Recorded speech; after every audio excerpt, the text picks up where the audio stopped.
qui va dominer le monde en premier? Les robots ou l'intelligence artificielle? Les machines avec un corps ou celles qui pensent sans en avoir?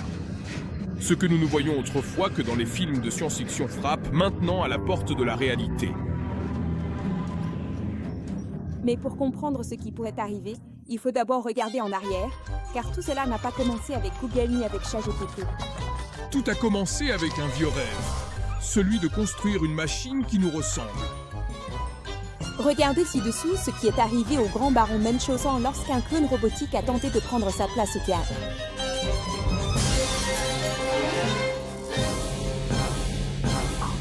Robotique. Première partie.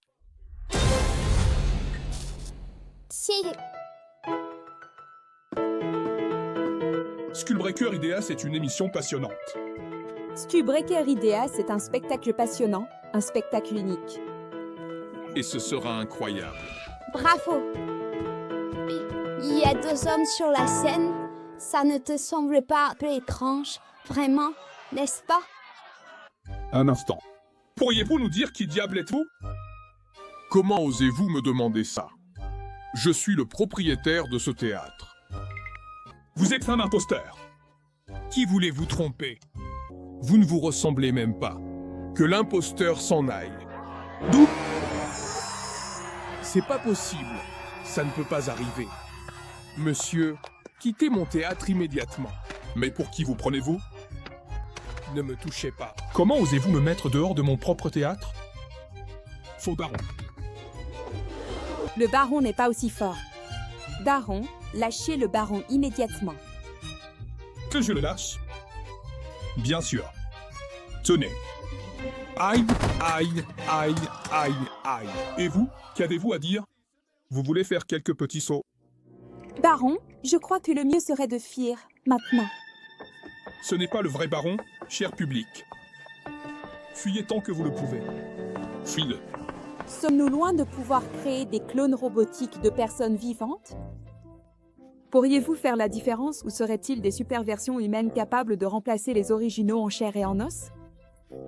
Répondez au sondage que nous avons laissé dans les commentaires et n'oubliez pas de nous mettre un like et de vous abonner pour continuer à recevoir les vidéos d'Astrolabe. L'idée de construire des machines qui pensent et agissent comme des humains n'est pas née dans la Silicon Valley, mais bien avant. Des légendes grecques aux premières horloges mécaniques du Moyen-Âge, l'humanité a toujours rêvé de donner vie à l'inanimé. Mais qu'est-ce qu'un robot? D'où vient ce mot? Et quand a-t-on commencé à en fabriquer pour la première fois? Restez et voyez ce que le baron a fait lorsqu'il a découvert ce qu'étaient les robots et ce qu'il pouvait faire avec eux. Un robot? Très bien. Un robot?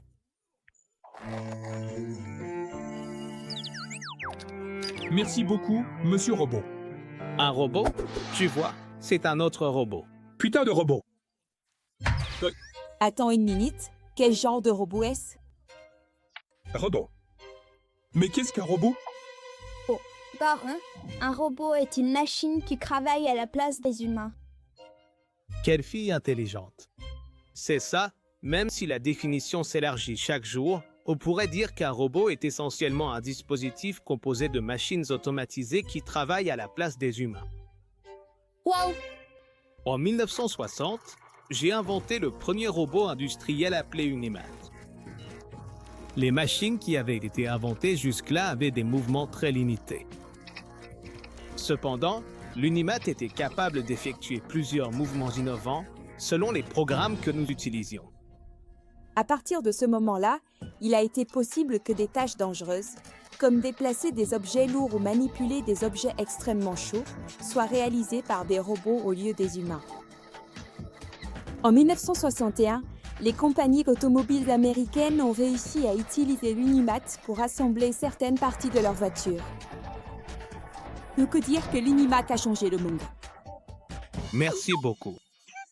Bip, bip, bip. Attendez. Qu'est-ce que cela a à voir avec le fait que mon théâtre soit pris en charge par un robot sans scrupules? Nous sommes en difficulté. Daron, pourquoi ne demandez-vous pas au professeur de vous construire un robot beaucoup plus puissant? Professeur Vol, y a-t-il un robot dans votre collection qui pourrait m'aider à récupérer mon théâtre? S'il vous plaît? Bip, bip, bip.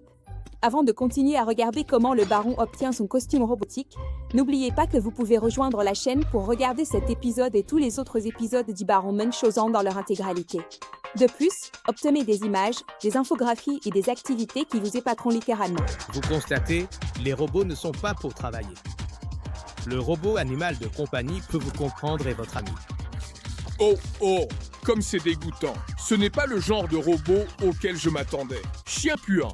Robot numéro 2, expert en chirurgie. Prudent. Robot numéro 3, athlète. Excellent pour jouer au championnat de football. Robot numéro 4, le merveilleux robot moussant est vraiment incroyable et très efficace. Il nettoiera votre maison en un rien de temps. Aucun de ces robots ne m'est utile. Je veux un robot puissant pour m'aider à récupérer mon théâtre. Tu comprends? Donc? Qu'est-ce que tu penses de ça? Oh. Qu'est-ce que c'est? Beau? Quelqu'un ose-t-il nous dire ce que c'est? Cela aidera-t-il le baron à se débarrasser du clone robotique qui a pris le contrôle de son théâtre? Laissez-le dans les commentaires et n'oubliez pas de nous donner un like. Maintenant, regarde ce qu'est un exosquelette. L'exosquelette reconnaît les mouvements humains et les reproduit avec la force que lui confère sa structure robotique. Il peut sauver des personnes lors d'accidents.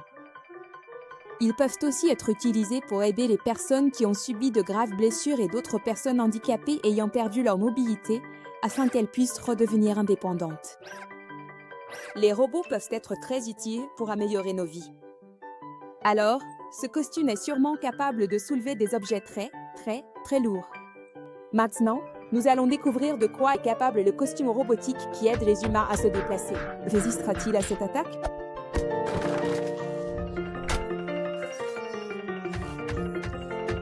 Et maintenant, je vais vous montrer de manière concrète comment, grâce à la force puissante et dynamique des ressorts intégrés avec précision dans les semelles spécialement conçues du costume robotique, je peux sauter vraiment très haut et atteindre des hauteurs impressionnantes avec une facilité surprenante.